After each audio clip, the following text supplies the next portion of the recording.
Fala aí galera do Fino, Thiago Araújo aqui. Hoje eu vim visitar a Casa NEM, que é um abrigo para pessoas LGBTs em situação de vulnerabilidade. Eles estão ameaçados de despejo, então a gente vai conversar com os responsáveis da Casa NEM e entender como nós, como comunidade, podemos contribuir para a manutenção desse espaço tão importante.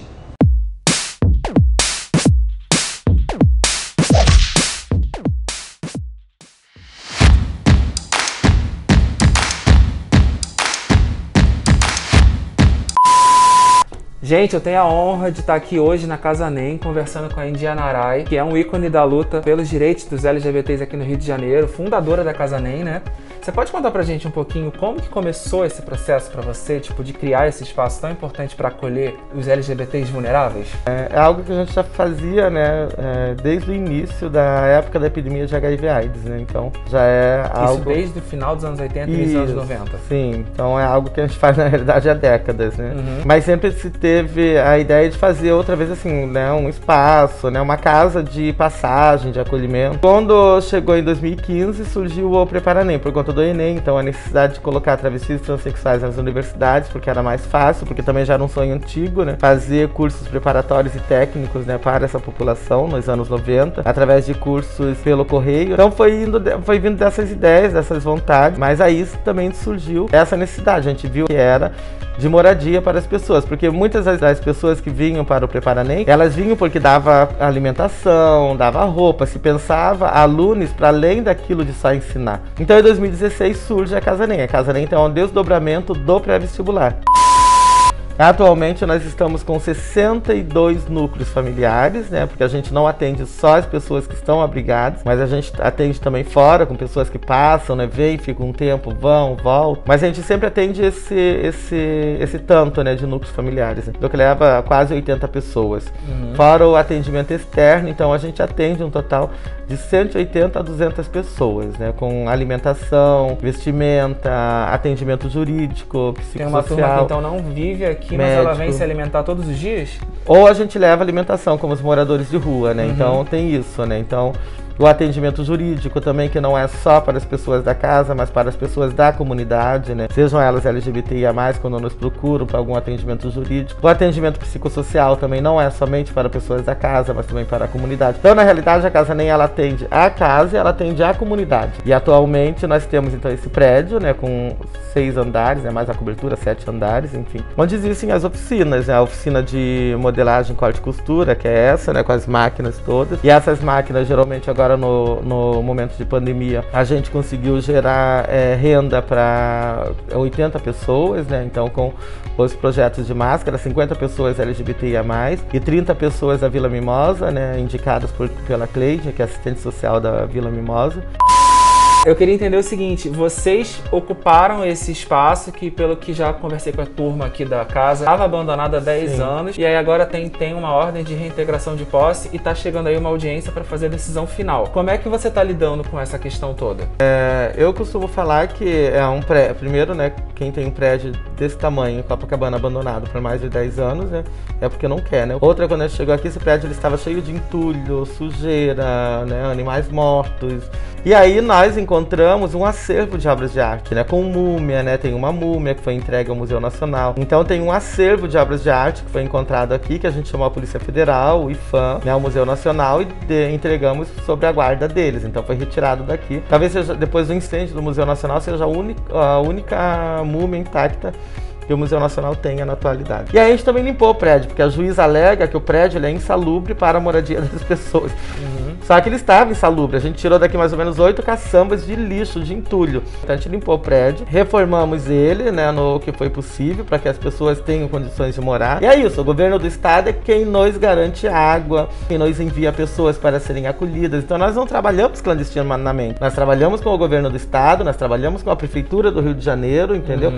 Então para que todos esses ataques à justiça, quando agora é que é uma administradora que está por trás de querer o prédio por conta de uma especulação imobiliária? imobiliária. Por que não desapropriar esse prédio e ceder para a Casa NEM continuar seus projetos, né? Então a gente teve uma reintegração de posse que foi adiada, temos outra marcada para o dia 24 de agosto, ilegalmente, porque a juíza Daniela Bandeira não está sequer respeitando todos os trâmites judiciais, porque ainda tem uma audiência de mediação e conciliação para ser feita, ainda tem a questão do presidente do Tribunal de Justiça do Rio de Janeiro, a mãe dele morar nessa rua, que é uma LGBT-fóbica, porque ensinou o filho a ser LGBT-fóbico, que foi o desembargador que deu, quando o Crivella pediu a apreensão dos gibis e livros com temática LGBTIA+, na Bienal, foi esse desembargador quem deu a ordem de apreensão. Ele teve já que se retratar por declarações LGBT-fóbicas. Então a gente sabe também o que está por trás dessa reintegração de posse, assim, no momento, inclusive como esse, de pandemia, onde é proibido por lei, né, colocar as pessoas em situação de risco.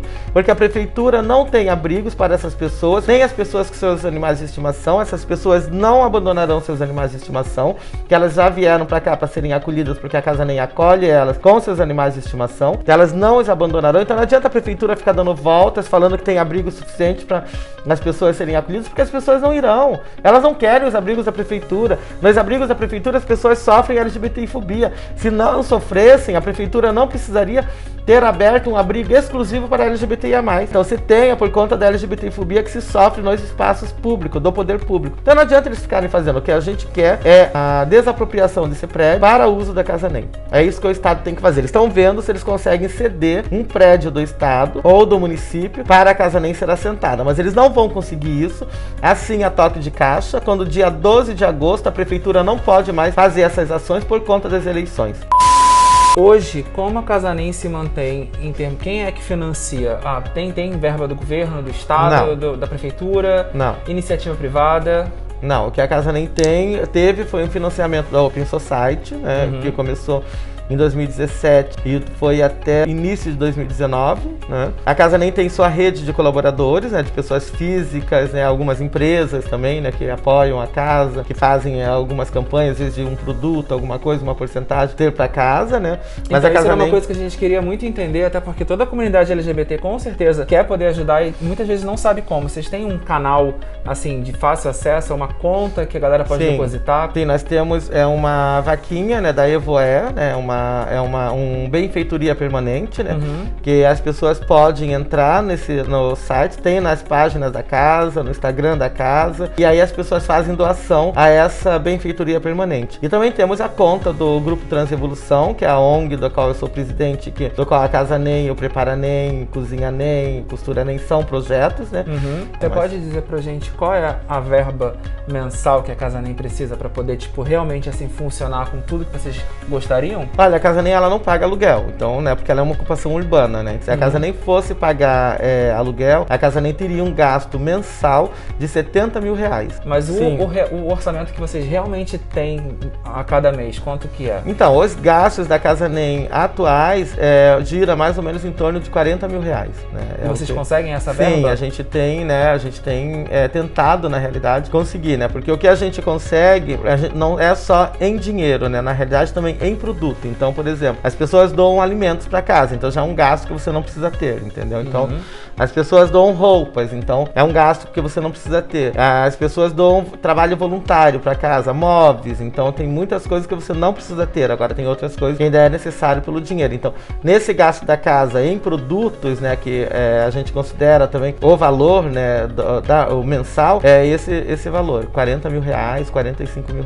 Bom, então a gente está na torcida para que a gente consiga receber a notícia que vocês vão dar pra gente, que vocês conseguiram então que esse prédio seja desapropriado e que vocês possam ter a certeza de que vocês vão investir num lugar que vai ser de vocês, né? Ou então que a prefeitura consiga esse espaço. Sim, a Casa NEM é um símbolo, né, de resistência da comunidade já, né? Porque a Casa NEM, ela não é somente das pessoas que vivem na Casa NEM ou das pessoas a qual a Casa NEM presta atendimento, mas ela é um espaço da comunidade LGBTIA+, por tudo que inspirou, né? Por todos os cursos preparatórios que inspirou o Brasil afora. E hoje, nesse momento de pandemia, eu chamei pela minha experiência no combate ao HIV/AIDS nos anos 80, 90, em Então, quando a comunidade LGBTIA+, foi literalmente abandonada e deixada para trás para morrer, né, como culpada, né, e vetores, né, do vírus, né, então era isso que nós culpávamos. Com essa experiência, eu chamei as casas de acolhimento do Brasil para uma reunião, e no dia 18 de abril, então, nasceu a Rebraca, que é a Rede Brasileira Casas de Acolhimento para LGBTIA+,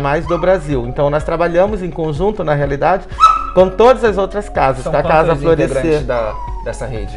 Olha, atualmente eu acredito que nós estamos aí em torno de 20 casas, mais ou menos, entendeu? E tá nascendo de Alagoas agora, então tem a casa... 20 casas, considerando que o Brasil tem muito mais estados e Distrito Federal, então ainda tem estados que ainda não tem nenhuma casa de acolhimento. Ainda não tem nenhuma casa de acolhimento, porque nós trabalhamos só com as ONGs locais. Então tem Casa Florescer 1 e 2 de São Paulo, Casa 1, Casa Neon. Agora vai abrir a Casa Florescer 3 de São Paulo, que vai ser somente para homens trans.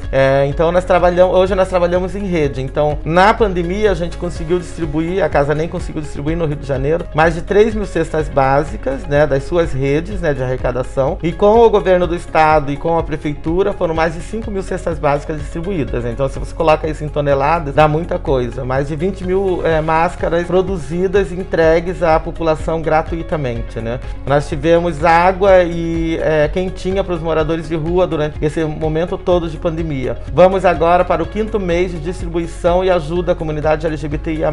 Através da Rebraca, a gente conseguiu, junto com as outras casas, dar suporte financeiro e também uma ajuda para a comunidade LGBTIA+, no Brasil todo. Para outras populações vulneráveis também, como a Casa Chama, que acabou ajudando uma comunidade indígena, né? Então a Casa Nem recebeu da Alote uma arrecadação de 60 mil reais que pediu para que fosse distribuída para as casas da Rebraca. Então 12 casas, cada uma recebeu 5.200 reais para iniciar e poder começar a tocar seus trabalhos na pandemia. A gente também atua internacionalmente, né, com o pessoal do Elas, né? Então é um encontro que acontece. Então nós trabalhamos, a gente acaba dialogando com as trans, né, latino-americanas, né, da América em geral, para essas discussões. Então não é só a casa, não é só o acolhimento, né? Nós somos filiados à FIST, então, que é a Frente Internacionalista de Sem Teto, do qual nós fazemos parte e fazemos todo o debate sobre LGBTI-fobia, também 2 movimentos de ocupações, porque existe muita LGBTI-fobia. Então é um trabalho bem intenso. Parar com esse trabalho é prejudicar a vida de muitas pessoas. Não, com certeza. E a gente, como comunidade LGBT, tem que tentar ajudar, e a gente vai colocar na nossa matéria, com certeza, todas as possibilidades de doação, porque é para isso que a gente também tá aqui. E eu queria muito agradecer que você recebeu a gente aqui super bem, você e toda a sua equipe. A gente, como um site LGBT do Rio de Janeiro, a gente quer muito estar mais presente nesse dia a dia, principalmente nesses projetos que às vezes a gente só escuta falar e não tá vendo o dia a dia, não tá aqui presente. A gente quer super estar. E obrigado, Indianara. Você é uma inspiração. O espaço é nosso. O espaço é nosso. Obrigado.